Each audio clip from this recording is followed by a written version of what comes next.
Afinal, o que são ácidos e bases e como determinar? Para responder essas e mais perguntas, vamos rever conceitos importantíssimos desenvolvidos por grandes pesquisadores, fórmulas simples, atualidades laboratoriais, usos cotidianos, impactos ambientais e, por fim, realizaremos 2 experimentos simples, mas de grande valia para a ciência.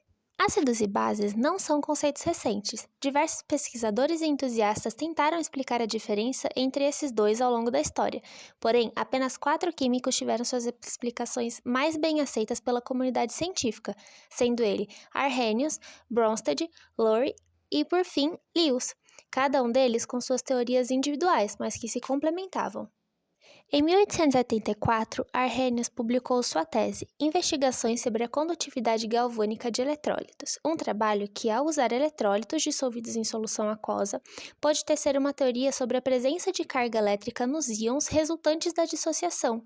Esse trabalho, a princípio, não foi muito bem aceito pela comunidade científica, mas, felizmente, com o passar do tempo, seu valor foi compreendido. Segundo ele, em solução aquosa, o ácido tende a liberar íons H+, para o meio, enquanto a base tende a doar OH-, como se fossem eletrólitos especiais que liberam íons de cargas específicas. Porém, o fato da teoria focar em soluções aquosas acaba por ser um limitante para seu uso, pois, na realidade, reações semelhantes ocorrem também fora do meio aquoso. Seu experimento que motivou a criação da teoria se baseava na condução de eletricidade em soluções aquosas. Para isso, ele dissolveu sal e açúcar em recipientes separados e ligou com um fio de cobre a lâmpada em um gerador e as extremidades do fio de cobre ele deixou em contato com a solução. Após isso, foi possível perceber que o experimento que continha sal dissolvido em água conduzia eletricidade, e isso se deve à dissociação iônica entre os íons que compõem o sal. Com isso, Arrhenius pôde perceber que, dependendo do eletrólito que estava dissolvido em água, ele ia liberar íons de cargas específicas, que foi o caso do sal utilizado no experimento. O mesmo não aconteceu com o açúcar devido à ligação do açúcar, que não é iônica. Então, quando entrava em contato com a água, ele não se dissociava em íons, ele se dissociava em pequenas moléculas. Em 1923, os químicos Bronsted e Lowry propuseram independentemente que ácidos são doadores de prótons, enquanto as bases são receptoras de prótons. Nesse caso, para um ácido existir doando prótons, uma espécie tem que aceitar recebê-los, no caso, as bases. No mesmo ano, o químico Lewis propôs uma definição diferente, focando nos elétrons. Segundo ele, o ácido é uma espécie capaz de aceitar um par de elétrons, enquanto uma base é capaz de doar elétrons. Ainda sobre os ácidos, existem espécies apróticas, que são aquelas que não apresentam tendência de doar ou receber prótons. Por isso, soluções que contêm apenas essas espécies não exibem caráter nem ácido nem básico, sendo consideradas neutras. Apesar de não serem absolutamente incapazes de participar de equilíbrios ácido e base, sua constante de ionização é tão pequena que seu efeito é desprezível. Já os ácidos anfólitos ou espécies anfiopróticas atuam tanto como ácidos quanto bases, podendo doar ou aceitar prótons dependendo do meio. Um bom exemplo são alguns aminoácidos, cujos grupos funcionais permitem a dupla atuação. Esses anfólitos costumam surgir de neutralizações parciais entre ácidos e bases. O pH de uma solução contendo um anfólito pode não ser previsto apenas pela equação química, pois depende das constantes de equilíbrio envolvidas para indicar se a predominância será de caráter ácido ou básico. Para determinar se uma substância é ácida ou básica, usa-se o potencial de hidrogênio, o famoso pH. Uma fórmula que representa a concentração de íons de hidrogênio H+, em uma solução aquosa, otimizando e evitando erros ao se usar apenas mol por litro. Assim, se tornou um parâmetro, que é representado pela fórmula pH é igual a log de 1 sobre H3O+. Além disso, usa-se também a fórmula pH é igual a log de 1 sobre OH- para se definir a concentração de íons H3O+ em solução. Porém, atualmente, outras maneiras de determinar o pH de substâncias são usadas, sendo elas o pH-metro digital, fitas indicadoras de pH e, a depender do caso, até a titulação. De forma muito resumida, o pH-metro digital ele vai emitir uma voltagem à solução a ser analisada, e essa diferença de potencial gerada pela transferência de elétrons vai ser o que ele vai analisar, e tendo como base soluções de referência usadas para calibrar o aparelho. Já as tradicionais fitas indicadoras de pH, elas contêm substâncias que alteram sua cor dependendo do pH do meio a ser analisado. Já na titulação, uma solução de concentração conhecida é colocada para reagir com a solução que se deseja analisar.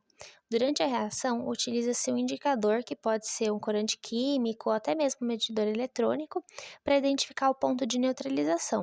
Esse ponto marca o momento em que a quantidade de ácido e base presentes reagem em proporções exatas, por completo, permitindo calcular a concentração da substância desconhecida. Diferente do que muita gente pensa, os ácidos e bases não se resumem só a frutas cítricas ou produtos de limpeza. Diferente do que muita gente pensa, os ácidos e bases, eles também podem ser encontrados facilmente em solos e paisagens naturais, como por exemplo no lago de ácido sulfúrico da White Island, na Nova Zelândia, ou também nas fontes termais do Parque Yellowstone, com valores de pH que variam de aproximadamente 2 até 9,5.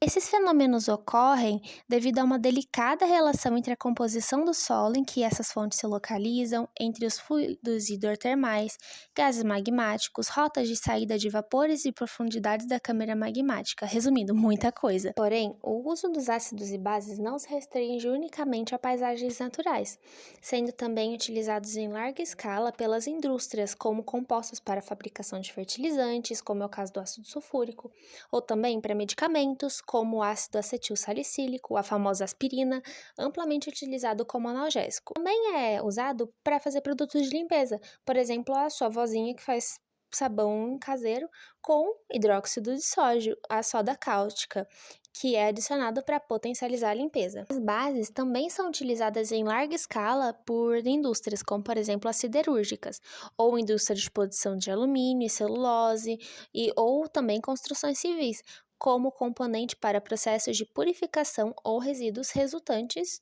dos processos. As bases também são utilizadas em larga escala devido à forma de descarte desses resíduos, geralmente em aterros sanitários ou grandes pilhas. Muitos são os impactos ambientais causados, principalmente devido ao processo de lixiviação, que acaba por elevar o pH do solo que infiltra e até mesmo por contaminar com metais traço nocivos altamente solúveis e meio alcalino. Devido a isso, diversas pesquisas têm sido feitas avaliando a viabilidade da reutilização desses resíduos, como por exemplo na agricultura, para diminuir a acidez do solo. Os ácidos, eles também estão envolvidos em impactos ambientais. Dentre eles, a chuva ácida e a acidificação dos oceanos são os principais. Esses eventos ocorrem devido à relação entre o CO2 emitido em massa pelas grandes cidades e indústrias e o contato com a água. A partir disso, ocorre a queda do pH da água, ela vai ficar mais ácida e, por sua vez, afeta o ecossistema que entra em contato com ela, pois mais íons de H+ estão livres no ambiente, fazendo ligações diversas e alterando a química do local. Esse fator, por exemplo, dificulta a produção de conchas ou estruturas calcárias por animais em oceanos afetados pela acidificação. Dentro da área de atuação de um biólogo, são muitos os espaços que cabem pH. Por exemplo, um microbiólogo, ele vai utilizar ácidos e bases desde para limpar o fluxo laminar ao iniciar seu dia de trabalho, até para entender a relação entre uma bactéria e seu hospedeiro, ao produzir um biopesticida. Já um biólogo de ecossistemas florestais pode utilizar a escala de pH para compreender o resultado de processos ecológicos em florestas e áreas de preservação, por exemplo. Ou seja, não há limitações para o uso dos ácidos e bases no cotidiano de um biólogo. Para melhor compreender a situação e confirmar o que foi dito sobre os ácidos e bases, realizamos dois experimentos simples, sendo o primeiro medir o pH de substâncias diversas com um suco de repolho roxo, e o segundo experimento foi utilizar soluções de pH diversas também para testar a condutividade elétrica.